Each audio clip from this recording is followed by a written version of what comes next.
All right, so I was meaning to make this video a while back, and I'm gonna wait for a few people to get in here because this is a topic that I feel like it needs to be addressed, and we're gonna talk about this issue that I have, and maybe what I'm thinking about is an issue of terminology. So we'll break it down, and we'll go over some stats, some numbers, and we'll talk about it. So I got a few people in the room. Let's get this thing started real quick, man. Let's get it started real quick. All right. So listen, hard hitting sports in your face. First of all, cooler than the other side of the pillow. First of all, I can't tell you how many Facebook pages or Facebook videos or Facebook posts that I've went to, and I saw the term Tanny haters or Ryan Tannehill has haters. And I thought, what in the fuck are they hating on? What are they hating on? When you say Ryan Tannehill has haters, right? Or Tanny haters, what exactly are they hating on? How is what are people hating on when it relates to Ryan Tannehill? Are they hating on the 37-40 record? That's something to hate on? Are they hating on no Pro Bowls? No 30 touchdown season? None. No playoff berths? No playoff wins? What the hell is there to hate on when you're talking about Ryan Tannehill? How can you hate somebody that has not been? How can you be a hater to someone that has not been successful? Listen, there are a lot of Dolphin fans that are tired of losing. They are tired of losing. I'm one of them. We've won. Listen, we've won. We've had one playoff berth in the last 10 years. We've had some of the worst offenses in the last 5 to 7 years. Our offense has been atrocious. People bring, well, we threw for a bunch of yards. Listen, man. In 2015, Ryan Tannehill threw for 4,000 yards, right? Cool. We were the 27th best scoring offense in football. We had one of the worst third down percentages in football. Now, before you fix your face to say, look, man, he had no O-line. Ryan Tannehill had no O-line. Before you say it, and I know you don't say it because it's always being said, listen, man, he had no O-line, right? Cool. Russell Wilson this season, one of the worst offensive lines in football. You see that 34 touchdowns? You see that 11 interceptions? You see the fact that he led his team in rushing? Do you see it? Do you see it? You see that? You see the fact that Russell Wilson was sacked 43 fucking times and still and yet he threw for 34 touchdowns and 11 interceptions? Do I need to continue to tell you this? Stop with the fucking excuses. Stop them. See it. Look. Watch again. Watch and learn. 43 sacks. And I'm not showing this to my YouTube. I'm gonna show this to you. Let me break this shit down for you real quick. Let me break this down for you real quick. You see it? 2017, 34 touchdowns, 11 interceptions. Russell Wilson was sacked a total of 43 times. Yet and still, he had 34 touchdowns, 11 interceptions, a 95.4 rating as a quarterback, and he led his team in rushing.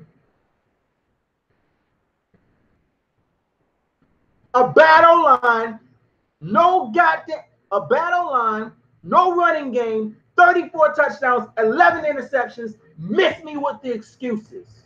I don't want to hear it. Miss me. Listen,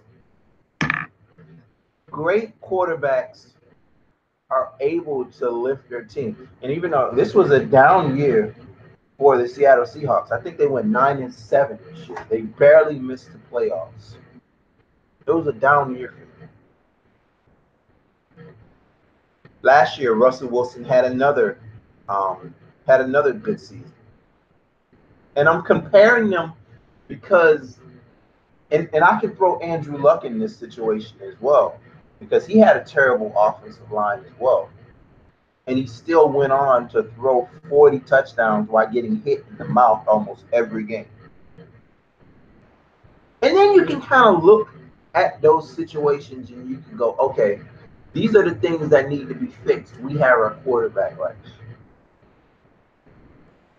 We have our quarterback right, but these are the things we need to move towards. Russell Wilson in 2015 threw for 34 touchdowns and 8 interceptions while getting sacked a total of 45 times. Russell Wilson was sacked 45 times in 2015, and he still threw for 34 touchdowns and 8 interceptions, and the Seahawks went to the playoffs. I'm just saying. This year, he led his team in rushing. He was the #1 rusher on the Seattle Seahawks with 586 rushing yards. He had no running game. His defense was banged the fuck up the entire season. Richard Sherman missed time. Cam Chancellor missed time. That entire defense missed time. But still, Russell Wilson still came through with the numbers. Now, if you said Russell Wilson sucks, then you are a hater.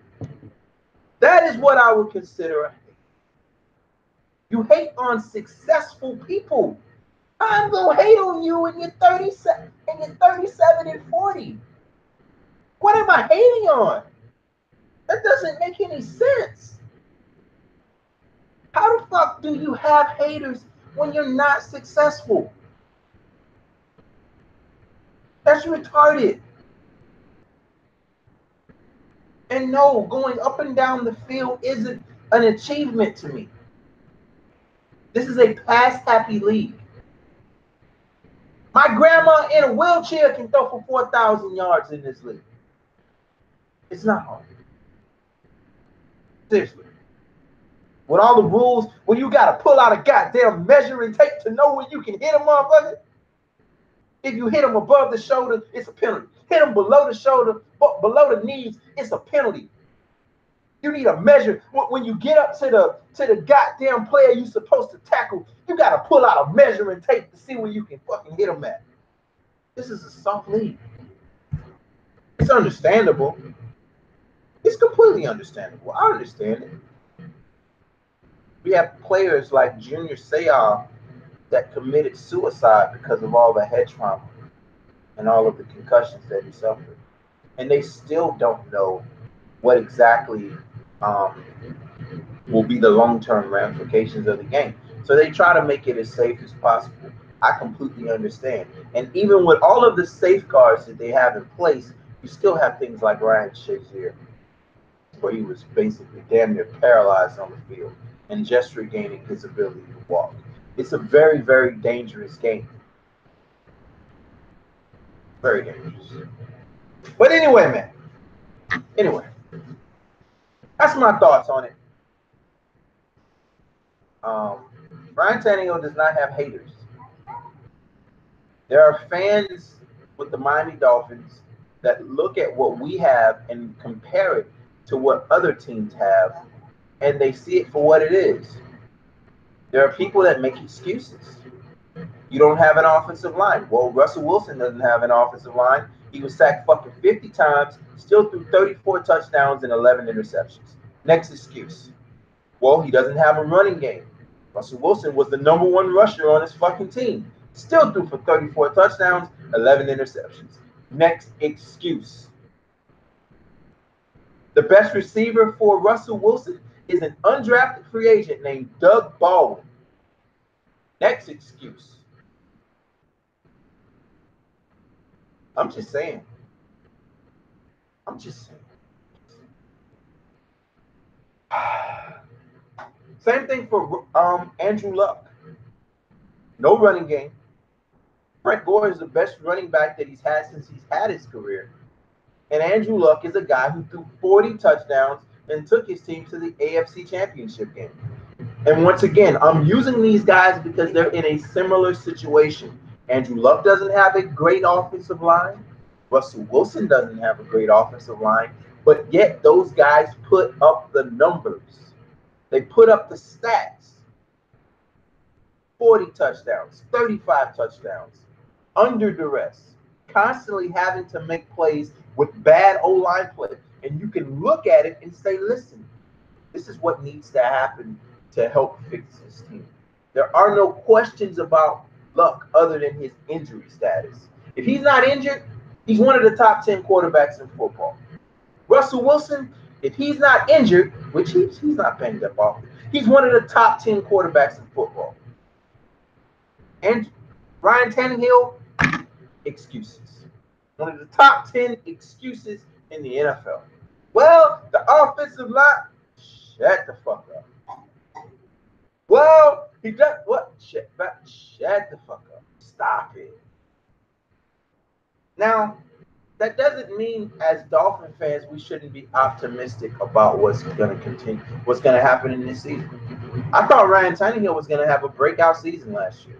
I thought bringing back the 3 receivers and continuing to allow him to grow with those receivers, because if you remember, his best season, his best statistical season was with Mike Wallace catching 10 touchdowns. That was 2013, if I'm not mistaken. 2014. 2014, Ryan Tannehill had Mike Wallace. Mike Wallace caught 10 touchdowns in that season.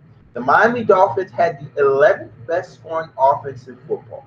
The very next year, all of that commotion went down with Richie Incognito, Jonathan Martin, all of that bullshit. Mike Wallace ends up getting traded, and the Dolphins go from the 11th best scoring offense to the 27th best offense. That was the year that Jarvis Landry caught 110 balls and 4 touchdowns, and the fucking Dolphins ended up with the 27th best scoring offense in football.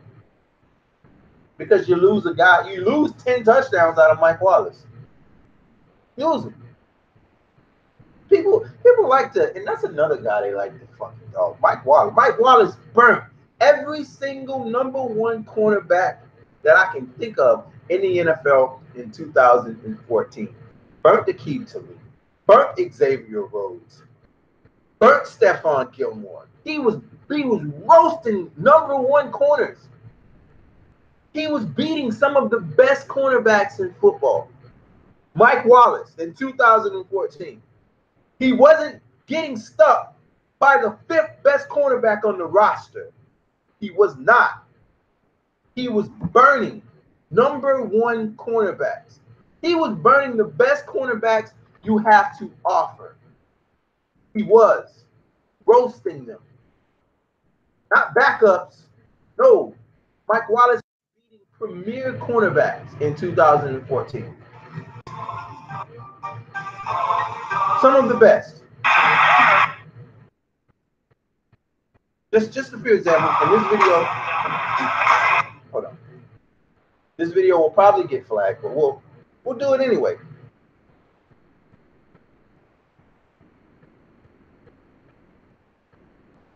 Hold on. We'll do it anyway. This is the 2014 season from Mike Wallace, right? Hold on. Mike Wallace. That is Stephon Gilmore. Touchdown. That's a number one cornerback. That's the guy that the New England Patriots went and paid big money for. Yeah, Stephon Gilmore. Hello. Touchdown. That is not fucking Jonathan Martin. I mean, Jonathan Jones. That's not a linebacker. That's the best cornerback that the Bills have to offer. Right? Okay, cool. Next play was against the Raiders. They're going to show that. He ran through people. 2 tackles. Got into the end zone. This is all happening in the 2014 NFL season from Mike Wallace. And I know I'm going way off on this video, but anyway, let me stop that. That's a completely different video this time. But anyway, man, that's all I gotta say, man. The man does not have haters. He's got fans that are tired of losing, and fans that have looked at other teams and said, "God damn, look what they're getting under a similar circumstance." That's what I look at. I try to compare the circumstances in which these things are happening. I try to find other quarterbacks that have a similar set of circumstances. And Russell Wilson and Andrew Luck fit that mold. They each have a similar set of circumstances.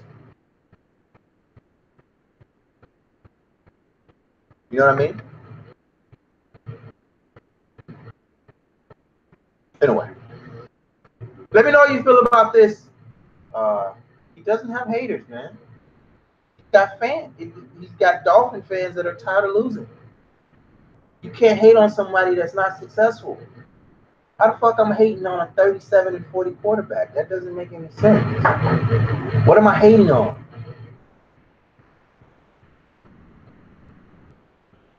Anyway, I'm out of here. Follow me on Twitter. The Twitter handle is @Casuwell, @KASUWELL. Once again, the Twitter handle is @Casuwell, @KASUWELL. Dolphin fan voices. We'll probably do another one this weekend. We have mock drafts coming up. I can't wait for the combine. I really can't fucking wait for the combine.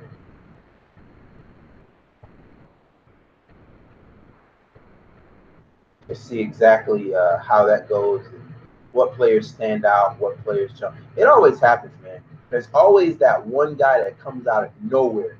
Last year, it was the linebacker that ended up going to Arizona. He jumped like crazy after his pro day, and after his combine. That guy jumped like nuts. I forget his name. Riddick. Riddick jumped like crazy. Riddick went from a second round pick, third round pick to a top 15 pick to Arizona. He jumped like he jumped insanely. But anyway, man, I'm out of here. Peace.